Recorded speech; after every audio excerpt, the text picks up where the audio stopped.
Guys, നമ്മുടെ Pinterest inspired ആയിട്ടുള്ള home made journal സപ്ലൈസിൻ്റെ പാർട്ട് 2 റെഡി ആയിട്ടുണ്ട്. അപ്പോൾ പാർട്ട് 1 നമ്മൾ കുറേ അടിപൊളിയായിട്ടുള്ള പാറ്റേൺ പേപ്പേഴ്സ് ആയിരുന്നു ഉണ്ടാക്കിയിട്ടുണ്ടായിരുന്നത്. അതും ഓരോന്നും ഓരോ കളറായിരുന്നു. അപ്പോൾ ഇത്തവണ നമ്മൾ സ്റ്റിക്കി നോട്ട്സ് ആണ് ഉണ്ടാക്കാൻ പോകുന്നത്. അപ്പോൾ അതിൻ്റെ പ്രത്യേകത എന്ന് പറഞ്ഞു കഴിഞ്ഞാൽ, ഞാൻ കഴിഞ്ഞ ദിവസമേ പറഞ്ഞിട്ടുണ്ടായിരുന്നു, ഒരു പാറ്റേൺ പേപ്പറിന് ഒരു സ്റ്റിക്കി നോട്ട്, ആ ഒരു രീതിക്കാണ് ഉണ്ടാക്കുന്നത്. അപ്പോൾ കഴിഞ്ഞ ദിവസം ചെയ്തതുപോലെ തന്നെ നമ്മൾ അപ്പം തന്നെ സെർച്ച് ചെയ്ത് അപ്പം തന്നെ കണ്ടുപിടിക്കുന്ന സംഭവങ്ങൾ നല്ലപോലെ അങ്ങോട്ട് വരച്ചെടുക്കുകയാണ്. ഫസ്റ്റ് പർപ്പിൾ തീമാണ് ചെയ്തത്. പിന്നെ ഞാൻ എപ്പോഴും പറഞ്ഞതുപോലെ പേസ്റ്റൽ ഷെയ്ഡ്സും അതുപോലെ തന്നെ വൈബ്രൻറ്റ് കളേഴ്സിൻ്റെ ബ്രഷ് പെൻസും ഞാൻ യൂസ് ചെയ്തിട്ടുണ്ട്. പിന്നെ ആദ്യം ഞാൻ വൈറ്റ് പേപ്പറിൽ തന്നെ എല്ലാം ചെയ്യാമെന്ന് വിചാരിച്ചു. പിന്നെ ഞാൻ ആലോചിച്ചപ്പോൾ പർപ്പിൾ കളറിൽ എൻ്റെ കയ്യിൽ പർപ്പിൾ കളർ പേപ്പർ ഉള്ളത് കൊണ്ട് അതിൽ തന്നെയാണ് ചെയ്തെടുത്തത് കേട്ടോ. അപ്പോൾ കുറച്ചുകൂടി ഭംഗിയുണ്ടായിരുന്നു. ഫുള്ളായിട്ട് പെയിൻറ്റ് ചെയ്യുന്നതിനെക്കാട്ടിലും എന്തായാലും പാറ്റേൺ പേപ്പർ മൊത്തത്തിൽ പെയിൻറ്റിങ് ആണല്ലോ. അപ്പോൾ ഇത് യൂഷ്വലായിട്ടുള്ള കളർ പേപ്പർ എടുക്കാമെന്ന് വെച്ചു. അപ്പോൾ ഇങ്ങനെ വെച്ച് നോക്കുമ്പോൾ നല്ല ഭംഗിയുണ്ട് കേട്ടോ. അപ്പോൾ ഞാൻ എല്ലാം നോക്കി എടുത്തേക്കുന്നത് പാറ്റേൺ പേപ്പറിന് ഏതാണ്ട് ചേരുന്ന പോലെയൊക്കെയാണ് കേട്ടോ എടുത്തേക്കുന്നത്. അപ്പോൾ പിങ്ക് കളറാണെങ്കിലും പിങ്ക് കളർ പേപ്പർ ഞാൻ യൂസ് ചെയ്തിട്ടുണ്ട്. പിന്നെ നമ്മുടെ ബ്രഷ് പെൻസ് വെച്ചിട്ട് ഓരോ ഡിസൈൻസ് വെച്ചിട്ടുണ്ട്. സത്യം പറഞ്ഞാൽ എല്ലാം ഭയങ്കര ഡിഫറെൻ്റ് ആണ്. എല്ലാം നല്ല പിൻട്രസ്റ്റ് വൈബിൽ തന്നെയാണ് കേട്ടോ ഉള്ളത്. ശരിക്കും പറഞ്ഞാൽ ഞാൻ കഴിഞ്ഞ ദിവസം പറഞ്ഞതുപോലെ തന്നെയാണ്, എല്ലാം ചെയ്ത് കഴിഞ്ഞപ്പോൾ എനിക്ക് തന്നെ ഒരു ഫീൽ ഉണ്ടായി, അയ്യോ ഇത് ഞാൻ തന്നെ ഉണ്ടാക്കിയതാണോ, നല്ല രസമുണ്ടെന്നൊക്കെ. ഏതാണ്ട് അതുപോലെ വന്നിട്ടുണ്ട് കേട്ടോ. എന്നെ സ്വന്തമായിട്ട് പൊക്കി പറയല്ല, പക്ഷെ നിങ്ങൾക്ക് കാണുമ്പോൾ മനസ്സിലാവും എല്ലാത്തിനും എന്താ പറയുക, കണ്ടുപിടിച്ചെടുത്തതിന് ഏറ്റവും എന്നെക്കൊണ്ട് പറ്റുന്ന അത്ര 100% ഞാൻ എഫേർട്ട് ഇട്ടിട്ടുണ്ട് അതുപോലെ ആക്കിയെടുക്കാൻ വേണ്ടിയിട്ട്.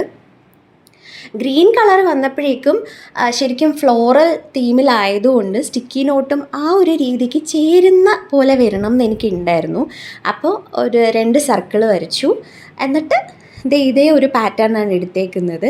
പിന്നെ ചിലതിൽ എനിക്ക് വൈറ്റ് പെന്നില്ലാത്തത് കൊണ്ട്, ഞാൻ പറഞ്ഞില്ലേ എൻ്റെ വൈറ്റ് പെന്ന് കഴിഞ്ഞ ദിവസമേ ഞാൻ പറഞ്ഞായിരുന്നു തെളിയുന്നില്ല എന്ന്. അതുകൊണ്ട് ഞാൻ നമ്മുടെ ബ്രഷ് പെന്നിൻ്റെ കൂടെയുള്ള ഹൈലൈറ്റർ ആയിട്ടുള്ള ആ സിൽവർ പെന്നാണ് യൂസ് ചെയ്തേക്കുന്നത് കേട്ടോ. അതൊക്കെയാണ്. പിന്നെ ഇതിൻ്റെ കൂടെ ചിസൽ മാർക്കേഴ്സും ഇടയ്ക്കിടയ്ക്ക് യൂസ് ചെയ്യേണ്ടി വന്നിട്ടുണ്ട്. പക്ഷേ എന്ന് വെച്ചാൽ ഞാൻ കഴിഞ്ഞ വട്ടം പറഞ്ഞതുപോലെ തന്നെയാണ്, നിങ്ങളുടെ കയ്യിൽ ബ്രഷ് പെൻസ് ഇല്ല എന്നോർത്ത് ഒരിക്കലും ഇത് ചെയ്യാണ്ടിരിക്കരുത്. ക്രയോൺസോ സ്കെച്ചോ പെൻസിൽ കളറോ അങ്ങനെ എന്ത് വെച്ച് വേണമെങ്കിലും ഇത് ചെയ്യാൻ പറ്റും കേട്ടോ. നമുക്ക് ചെയ്യാനുള്ളൊരു മനസ്സും ആഗ്രഹമൊക്കെ ഉണ്ടായാൽ മതി.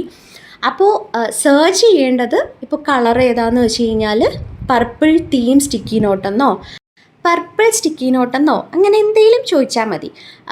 ചില സമയത്ത് നമുക്ക് സ്റ്റിക്കി നോട്ടെന്ന് മാത്രം സെർച്ച് ചെയ്ത് കിട്ടാത്തപ്പോൾ പർപ്പിൾ തീമെന്നും കൂടെ അടിച്ചു കൊടുക്കുക. അപ്പോൾ കുറേ ഡിസൈൻസ് കിട്ടും. അപ്പോൾ ഞാൻ ജസ്റ്റ് ഫസ്റ്റ് കിട്ടിയതൊക്കെ തന്നെയാണ് എടുത്തേക്കുന്നത്. പിന്നെ എനിക്ക് ചേരാത്തത് തോന്നിയാൽ മാത്രമേ ഞാൻ സ്ക്രോൾ ചെയ്ത് നോക്കിയിട്ടുള്ളൂ. അപ്പോൾ അങ്ങനെ കണ്ടീഷൻസ് ഒന്നുമില്ല. നിങ്ങൾക്ക് ഏറ്റവും ഈസി ആയിട്ട് ചെയ്യാൻ പറ്റുന്നത് എന്തോരം വേണമെങ്കിലും സ്ക്രോൾ ചെയ്ത് കണ്ടുപിടിച്ച് ചെയ്യാം കേട്ടോ. ഈ ഓറഞ്ച് തീം വന്നപ്പോൾ എനിക്ക് ശരിക്കും പറഞ്ഞാൽ നമ്മുടെ പാറ്റേൺ പേപ്പർ മൊത്തത്തിൽ നമ്മൾ കളർ ഫില്ല് ചെയ്തിട്ടുണ്ട്. അതുപോലെ തന്നെ സ്റ്റാറിൻ്റെ ഒരു തീമും ഉണ്ട്. അപ്പോൾ എനിക്ക് സ്റ്റിക്കി നോട്ടിനും അത് ചേരുന്ന പോലൊരു സംഭവം വേണമെന്നുണ്ടായിരുന്നു. അങ്ങനെ ഈ ഒരു സംഭവം കണ്ടുപിടിക്കാൻ ഞാൻ കുറച്ചൊന്ന് പാടുപെട്ടിട്ടുണ്ട് കേട്ടോ. ശരിക്കും പറഞ്ഞാൽ കുറേ സ്ക്രോൾ ചെയ്തിട്ടുണ്ട്. അപ്പോൾ എനിക്ക് സ്റ്റാറും കൂടെ ഉള്ളൊരു ഡിസൈനൊക്കെ കിട്ടി. പിന്നെ ഞാൻ അതാണ് വരച്ചേക്കുന്നത്. ആ സ്റ്റാറ് സെപ്പറേറ്റ് ആയിട്ട് ഇതുപോലെ കളർ ചെയ്ത് കട്ട് ചെയ്തെടുത്തൊക്കെയാണ് ഒട്ടിച്ചേക്കുന്നത്. യൂഷ്വലി നമ്മൾ എനിക്ക് തോന്നുന്നു ആ ഒരു ജേർണൽ ലേബിൾസ് ഒക്കെ ഉണ്ടാക്കില്ലേ, ആ ഒരു വൈബാണ് എനിക്ക് മൊത്തത്തിൽ തോന്നിയത്. പക്ഷേ ലേബിൾസ് ഉണ്ടാക്കുന്നതിനെക്കാട്ടിലും കുറേ എഫേർട്ട് ഇട്ടാണ് ഇതെല്ലാം ചെയ്തെടുത്തത്. കാര്യം ഇത് ഇങ്ങനെ കണ്ടുപിടിക്കണം, പിന്നെ പാറ്റേൺ പേപ്പറിന് ചേരുന്ന ഡിസൈനാണോ നോക്കണം, പിന്നെ കയ്യിലുള്ള കളേഴ്സ് ഏത് വെച്ചിട്ട് സോർട്ട് ചെയ്യാമെന്ന് നോക്കണം. അങ്ങനെ നല്ല രസമായിരുന്നു കേട്ടോ. എനിക്കിപ്പോൾ ഈ ഒരു സംഭവം ഈ ഒരു സീരീസ് എനിക്ക് ഭയങ്കര ഇഷ്ടമാവുന്നുണ്ട്. കാര്യം എന്താ വെച്ചാൽ, മുന്നേയൊക്കെ ഞാൻ പിൻട്രസ്റ്റിൽ നിന്ന് കുറേ സംഭവങ്ങൾ ഇങ്ങനെ നോക്കി എടുത്ത് വരച്ച് പ്ലാൻ ചെയ്തൊക്കെ വെക്കും.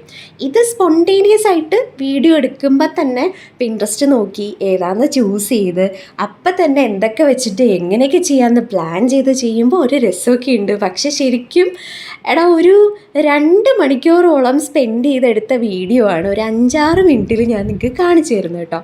അപ്പോൾ എന്തായാലും നിങ്ങൾ മിസ്സാക്കരുത്. പിന്നെ ശരിക്കും കുറേ സീരീസ് നമുക്കുണ്ട്. നേരത്തെ തന്നെ നോർമൽ ജേർണൽ സപ്ലൈസിൻ്റെ 2 സീരീസ് ഉണ്ട്, വിൻറ്റേജിൻ്റെ ഉണ്ട്, കവായിയുടെ ഉണ്ട്. അപ്പോൾ ജേർണൽസൊക്കെ ഇഷ്ടപ്പെടുന്നവരാണെങ്കിൽ നിങ്ങൾ ഉറപ്പായിട്ടും എല്ലാം ഒന്ന് റെഫർ ചെയ്ത് നോക്കുക. യൂഷ്വലി എൻ്റെ ചാനലിൽ ഏറ്റവും കൂടുതൽ ആൾക്കാർ കാണുന്നത് ജേണൽ സപ്ലൈസ് തന്നെയാണ് കേട്ടോ. അപ്പോൾ എന്തായാലും നിങ്ങൾ നോക്കുക, ട്രൈ ചെയ്യുക, കുറേ സംഭവങ്ങൾ ചെയ്തു വെക്കുക. ഓണം വെക്കേഷൻ ആകുമ്പോഴേക്കും എനിക്ക് തോന്നുന്നു ഇനിയും ഒരു പാർട്ടും കൂടി വരും. അപ്പോൾ എന്തായാലും സെറ്റ് ചെയ്ത് വെക്കുക. നമുക്ക് അടിപൊളി ജേണൽസ് ഇനിയും അങ്ങോട്ട് ചെയ്യാം. അപ്പോൾ thanks for watching and thanks for supporting. Bye bye.